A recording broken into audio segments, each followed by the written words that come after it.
चिड़िया रानी की दो बेटियां थीं। बड़ी बेटी का नाम चुन्नी और छोटी का नाम गुड़िया था। मम्मा चिड़िया अपनी बड़ी बेटी की शादी करना चाहती थी क्योंकि वो अब जवान हो गई थी। चुन्नी बेटी, मैंने अपनी सहेली से बात पक्की कर दी है। क्या बात मम्मा?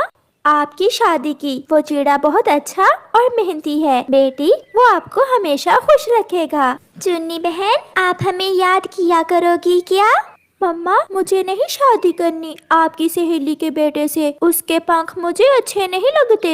बेटी, पंख उड़ने के लिए होते हैं, पंखों का रंग कोई भी हो, अगर पक्षी मेहनती हो तो वो जिंदगी में कामयाब हो ही जाता है। मुझे उसका घर भी नहीं पसंद, मैं नहीं करूँगी शादी उससे। ऐसा कहते हुए चुन्नी घर से निकल जाती है। गुड़िया बेटी, आप इसके पीछे जाओ, मुझे चुन्नी की हरकतें कुछ ठीक नहीं लग रही। हाँ मम्मा, मैंने भी कल चुन्नी को एक विदेशी चिड़े के साथ बैठे हुए देखा था। फिर गुड़िया अपनी बहन चुन्नी के पीछे जाती है।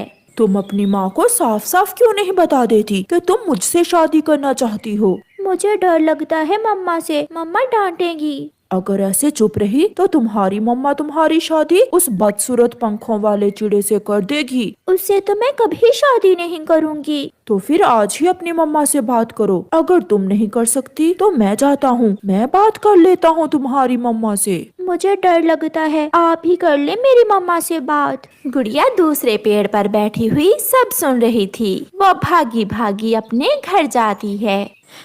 मम्मा, मम्मा, मम्मा, चुन्नी बहन आज फिर उस चिड़े के साथ नदी पर बैठी हुई है। मम्मा, चुन्नी शादी करने वाली है उस चिड़े से। चुन्नी बेटी, आप ऐसा भी कर सकती हो, ये तो मैंने कभी सोचा भी ना था। चलो गुड़िया बेटी, मैं जाकर देखती हूँ। फिर गुड़िया और उसकी मम्मा नदी पर जाती हैं। चुन्नी, चलो घर चलो, ऐसे आवारा पक्षियों से बात नहीं करते। मम्मा, आप चुलबुले को आवारा तो ना कहें, हम पसंद करते हैं एक दूसरे को। आप बड़ी हैं इसलिए लिहाज कर रहा हूँ आपका। अगर किसी और ने मुझे आवारा कहा होता तो मैं पंख तोड़ देता उसके। तमीज से बात करें आप मेरी मम्मा से। गुड़िया, मम्मा भी तो उल्टी बात कर रही हैं। चुन्नी, अब तुम्हें फैसला करना होगा, या अभी मेरे साथ जाना होगा या अपनी मम्मा के साथ। चुन्नी बेटी, इसकी बातों पर ध्यान न दो, ऐसे पक्षी दूसरों की जिंदगी बर्बाद करके छोड़कर चले जाते हैं। मम्मा, जिंदगी मेरी ही है ना, हो लेने दे बर्बाद, मैं चुलबुले के बिना नहीं रह सकती।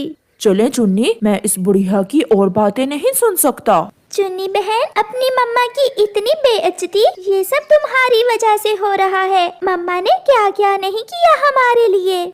सब करते हैं, अपने बच्चों के लिए सब करते हैं। फिर थोड़ा सोचने के बाद चुन्नी चुलबुले के साथ उड़ जाती है और उसकी मम्मा की भीगी आंखें अपनी बेटी को देखती ही रह जाती हैं। मम्मा चुप कर जाएं, मैं हूँ ना। मम्मा चलें, घर चलें। आप यही समझें कि आपकी एक ही बेटी है। गुड़िया बेटी, चुन्नी बड़ी थी, मैंने बहुत लाड प्यार से उसे बड़ा किया और उसने मुझे ये सिला दिया।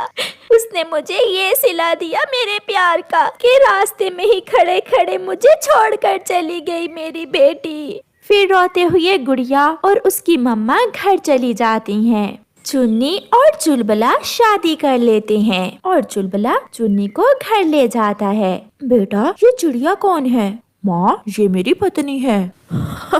पत्नी, इसे कहाँ से उठा लाए हो तुम? मुझे बताया ही नहीं। चुन्नी, आप अंदर जाएं, माँ मैं बताता हूँ आपको सब। चुन्नी वहाँ से चली जाती है। माँ, ये दाना लाएगी, घर के काम करेगी, जितने दिन रहेगी सो रहेगी, जब तंग आ जाएगी तो आप मेरी शादी अपनी पसंद से कर देना। तो फिर उसे सब समझा देना, मुझे ऊंची आवाज में बात पसंद नहीं है। माँ, मैं समझा दूंगा, आप चिंता ना करें। चुन्नी, मेरी माँ थोड़ी गुस्से की तेज है मगर दिल की बुरी नहीं है। मेरी माँ के सामने